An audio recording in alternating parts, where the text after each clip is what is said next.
আসসালামু আলাইকুম গাইস, কেমন আছো তোমরা? আজকে কথা বলবো ইয়ামাহা R15 V5 নিয়ে। তোমরা জানো প্রতি 2 বছর 3 বছর বা 5 বছর পর ইয়ামাহা তাদের বাইকটি আপগ্রেড বা আপডেট করে। আমরা জানি পাওয়ারের দিক থেকে ইয়ামাহা V4 এর থেকে ইয়ামাহা V3 বেস্ট।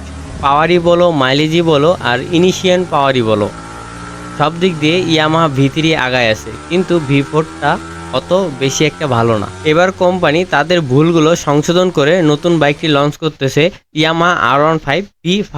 যদি আমি ইঞ্জিনের কথা বলি তাহলে সেম ইঞ্জিন থাকবে 155 সিসি, কিন্তু এবার টর্ক এবং ইনিশিয়াল পাওয়ার আরপিএম সবগুলা বাড়াই দিবে, যাতে V3 এবং V4 এটাতে কোনোভাবেই টক্কর দিতে না পারে। এটি বেস্ট অফ বেস্ট জানি একটি বাইক হয়। ইয়ামাহা V4 বাইকটিতে যত ভুল আছে এই বাইকটিতে সব ভুল সংশোধন করা হবে।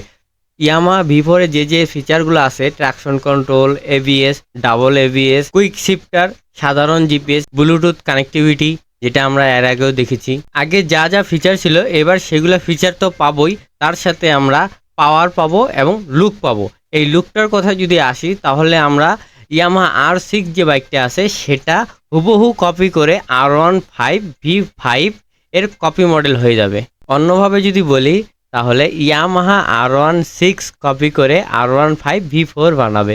মানে ইয়ামাহার কোম্পানিকে বা ইয়ামাহার গাড়িকে কপি করে গাড়ি তৈরি করবে, শুধু সেটা হবে 150 সিসি। এখন আমাদের ভেবে দেখতে হবে যে R6 মডেলে R15 V5 লুকটা কেমন হইতে পারে এবং এর ইনিশিয়াল পাওয়ার বলতে পিক আপ দেওয়ার সাথে সাথে দৌড়, এইগুলা টর্ক আর পাওয়ার কেমন হইতে পারে শুধু আমরা অপেক্ষা করতে পারি। দেখা যাক 2025 সালের শেষে এবং 2026 সালের শুরুতে এই গাড়িটি বাংলাদেশে না হোক ইন্ডিয়ার লঞ্চ হয়ে যাবে, আর ইন্ডিয়ার লঞ্চ হওয়ার কিছুদিন পরে আমাদের বাংলাদেশেও এটা অ্যাভেলেবেল পাওয়া যাবে। সো আমরা এখন অপেক্ষা করি। এরপর ইয়ামাহা কোম্পানি নতুন কোনো আপডেট সম্পর্কে তথ্য রিলিজ করে তাহলে আমি নিশ্চয়ই সেটা তোমাদের জানাবো। আজকে এই পর্যন্তই, বাই, আসসালামু আলাইকুম।